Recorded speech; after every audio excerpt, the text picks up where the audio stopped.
ETF index mutual funds నేర్చుకుని stock మార్కెట్లో రాణించాలనుకుంటున్నారా? వెంటనే ఈ నెంబర్కి కాల్ చేయండి.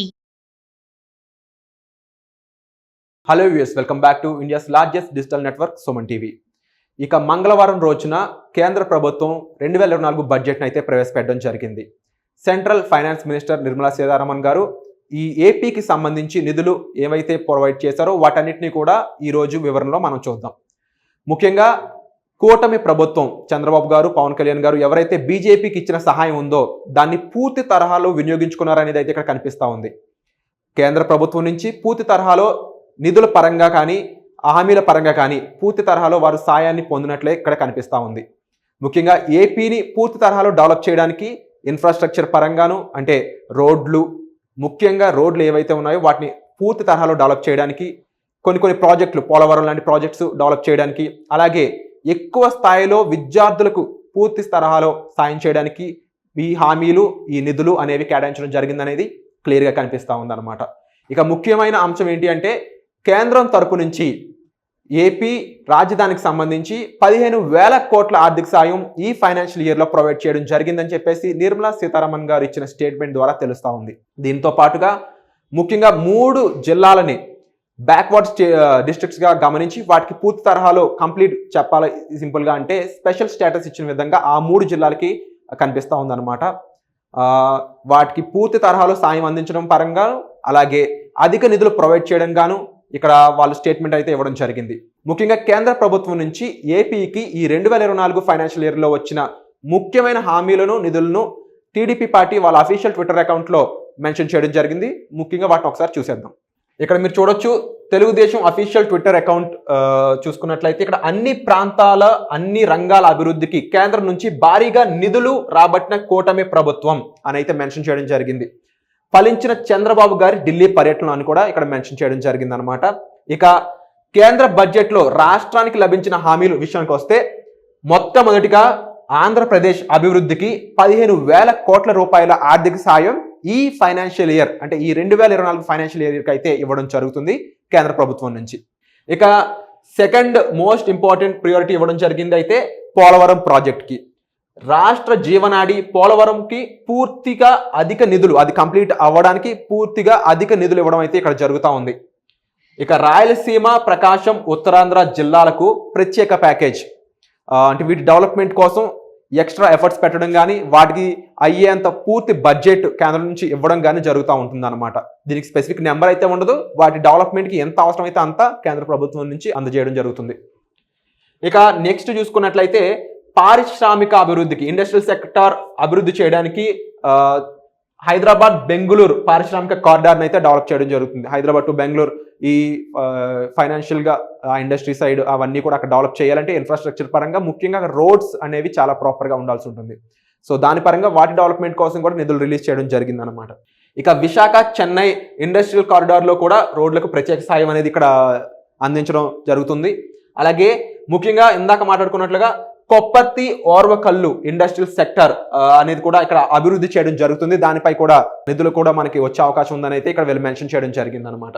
ఇక విశాఖ, చెన్నై కారిడార్లో కొప్పర్తికి, హైదరాబాద్ బెంగళూరు కారిడార్లో ఉన్న ఓర్వకల్లుకి కూడా నిధులు రావడం జరుగుతుంది.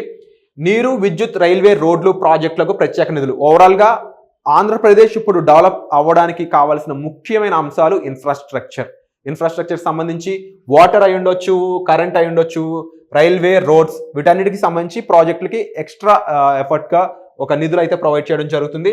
అలాగే విభజన చట్టంలో ఉన్న హామీలు అమలు, ఇది స్పెషల్గా మెన్షన్ చేయడం గల కారణం ఏంటంటే లాస్ట్ డికేడ్ చూసుకున్నట్లయితే వాటిని పూర్తి తరహాలో అమలు చేయడం పరంగా ఎక్కడో చోట ఫెయిల్ అవ్వడం జరుగుతూనే ఉంది. దానికి కేంద్ర ప్రభుత్వం నుంచి పూర్తి తరహాలో మద్దతు లేదన్నట్టే కనిపించింది. సో స్పెసిఫిక్గా ఇక్కడ కూటమి ప్రభుత్వం దీని మీద ఫోకస్ చేశారని కనిపిస్తూ ఉందన్నమాట. సో ఆ పరంగా స్పెషల్ స్టేటస్ అనేది మెన్షన్ చేయొచ్చా లేదా అనేది వెళ్ళే కొద్దీ మనకు తెలుస్తూ ఉంటుంది. స్టేట్స్ అప్పట్లో డివైడ్ చేసినప్పుడు ముఖ్యంగా ఏపీకి స్పెషల్ స్టేటస్ అనేది చాలా ఇంపార్టెంట్ అని చెప్పేసి చాలా మంది నాయకులు మెన్షన్ చేయడం జరిగింది. సో ఇక్కడ మెన్షన్ చేసిన పాయింట్ పరంగా విభజన చట్టంలో ఉన్న హామీలు అమలు అంటే ఆ పాయింట్ని తీసుకొస్తారా లేదా అనేది మనకి ఇకపై తెలుస్తుంది. అలాగే పూర్వోదయ పథకం ద్వారా ఆంధ్రప్రదేశ్కి ప్రత్యేక ప్రాజెక్ట్ అనేది కూడా ఇక్కడ ఇవ్వడం జరుగుతుంది అనమాట.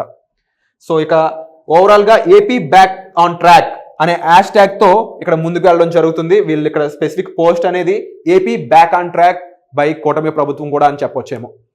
ఇక ముఖ్యంగా ఇదే బడ్జెట్ 2024లో స్టూడెంట్స్ కోసం కూడా 10 లక్షల రూపాయల రుణం అనేది బడ్జెట్ లో కేంద్ర మంత్రి పెద్ద బహుమతిగా ప్రకటించడం జరిగింది.